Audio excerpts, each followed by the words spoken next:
covering the Champlain Valley and beyond. You're watching WPTZ News Channel 5. This is First at 5. And we begin with this quick traffic alert for you. Drivers are being asked to avoid Riverside Avenue in Burlington due to a multi-car accident there. We're told the accident is causing a lot of congestion right there in the downtown area of Winooski. We will bring you more information as it comes into our newsroom.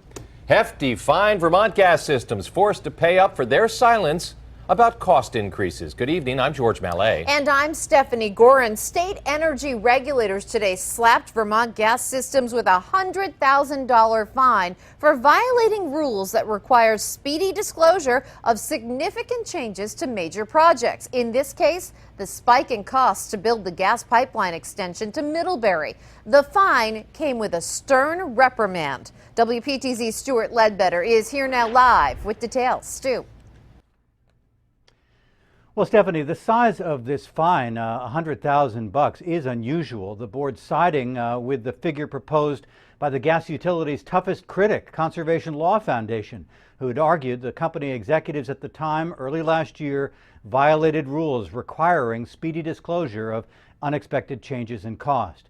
In their decision released today, the Public Service Board found that the utility had been aware that costs were rising, up 40% from the approved figure of $86 million up to $121 million to build phase one of this pipeline. But the board said it took almost 6 months to be notified about it. In today's ruling, the three-member panel said trust and transparency are essential for effective regulation.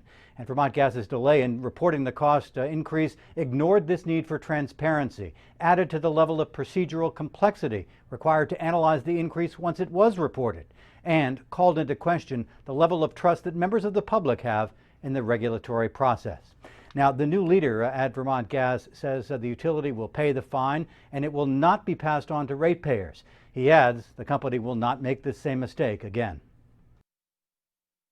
I'm confident that we are in full compliance with the rule. I'm confident that our reporting to the Department of Public Service and to the Public Service Board is timely, that it's open, that it's honest, and that it's accurate. And I look forward to continuing to do that in the coming months and years on a consistent basis.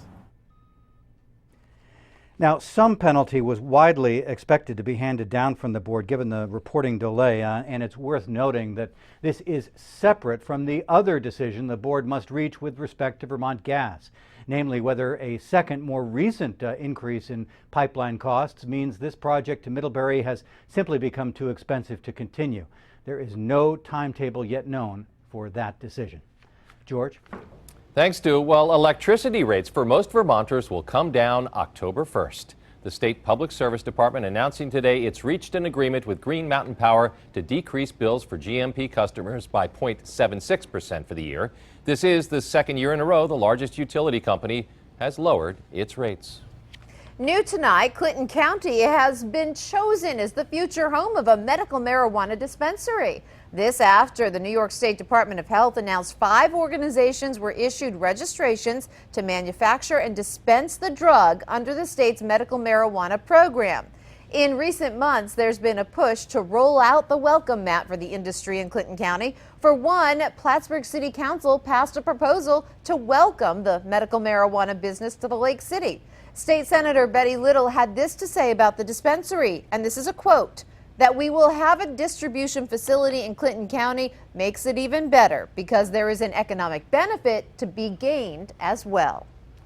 Add popular New York Assemblywoman Janet Dupree to the growing chorus of critics fuming over the plea deal reached in the case of Joyce Mitchell. Dupree is particularly irked that right now it appears New York taxpayers remain on the hook for Mitchell's state pension. WPTZ's Jared Hill is live in the studio tonight with more. Jared? Hey, you know what, George? Assemblywoman Dupree has not been holding her tongue at all. Today, she told me the justice system is just not working well right now. After the former prison seamstress Joyce Mitchell pleaded guilty to helping 2 escaped murderers bust out of jail or prison, she's only set to serve about 2 1/3 to 7 years in prison, and Dupree is worried that she might be getting off the hook a little bit here. She and other state lawmakers are also speaking out against the fact that Mitchell, a former state employee, will hold on to her $200,000 pension. It just seems like a very small penalty for the consequences that have resulted because of her actions. Coming up tonight at 6, we'll hear about what steps the state can take to make sure that something like this does not happen in the future, and whether or not that's even likely to happen. George? Thanks, Jared. 2 Ticonderoga men have been charged with selling heroin and prescription drugs. State police say 36-year-old Edward Fuller sold and possessed methadone and clonazepam. And 29-year-old Jesse May sold and possessed heroin. They were arraigned in Essex County Court and remanded to the Essex County Jail, where they are being held on bail tonight. The lawyer for a Vermont man accused of sexually assaulting a freshman at a New Hampshire prep school says the trial will go forward in August. Prosecutors say 19-year-old Owen Labrie of Tunbridge raped a 15-year-old girl days before graduating from St. Paul's School last year. No word yet on whether Labrie, who has pleaded not guilty, will testify. He's charged with 3 counts of aggravated felonious sexual assault and more than a half dozen other felonies. Well, there's nothing like a little fun at the county fair to get your weekend off on the right foot. Well, this weekend is the last for the 67th annual Clinton County Fair in Morrisonville, the last weekend of this year, we should say. WPTZ's Tom Messner is there right now. Hi there, Tom.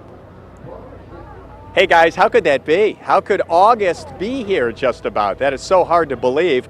Things are happening here. It's kind of neat to be here on a Friday. So often over the years we've come on Tuesday, which is usually the first night they get this thing underway and we help kick it off. But we decided this year to check it out on a Friday, see if we can't pump it up for the weekend a little bit.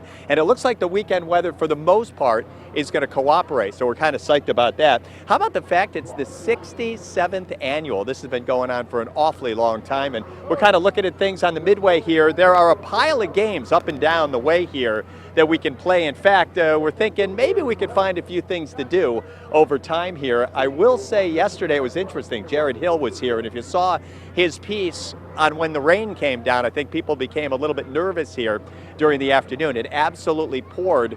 Then it cleared out very nicely for last night. Actually, officials saying it turned out to be a really good night last night. And today the difference is huge because it is warm out here, but in terms of the humidity levels, not a problem at all. In fact, I want to check those temperatures for you right now. We've seen temperatures in the 70s and also in the 80s. And in Plattsburgh, just down the road from where we are, it's actually officially Morrisonville here, but right outside of Plattsburgh, temperatures have made it into the 80s. But as I say, it just is feeling so much different than it had earlier in the week. Of course, we had temperatures in the 90s when we saw that 93-degree reading in the Champlain Valley a couple days ago. That was the warmest we had seen in over 2 years. So the Clinton County Fair, it's going to be going through Sunday. A lot of stuff is going to be happening, not only some of the games you're seeing now, not only the Ferris wheel, not only the ride here that makes me little queasy just thinking about it. They're loading it up right now, but also they've got a lot of stuff that's going to be happening in the grandstand. So we'll talk more about that. And of course, we've got your 5-day forecast,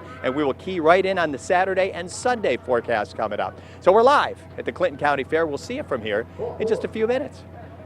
Thanks, Tom. Storms yesterday caused a building to catch fire in Lebanon, New Hampshire. The Lebanon Fire Department saying a lightning strike is what started the fire in the attic there. Firefighters put it out quickly, and everybody living in the building was able to return. Nobody was injured. The fire caused, though, about $50,000 damage. Thetford town officials say they're seeking mediation with former gubernatorial candidate Ruth Dwyer for her refusal to take down a 60 by 24-foot structure that she placed in her front yard. Dwyer says she built the wall to protect her livestock from activity going on across the street at a neighbor's home. The town has been fining Dwyer $200 per day since March for refusing to take it down. So far, she owes over $26,000 to the town of Thetford. Legal proceedings will likely begin in early September. Hey, you're looking live at Church Street right now, where a celebration of circus arts, music, and comedy is underway. We'll take you to the Festival of Fools tonight. And not to be outdone, this is a live look at the Clinton County Fair again in Morrisonville. We'll check in back with Tom Messner, who is probably trying everything from mutton busting to fried cholesterol sticks. Plus,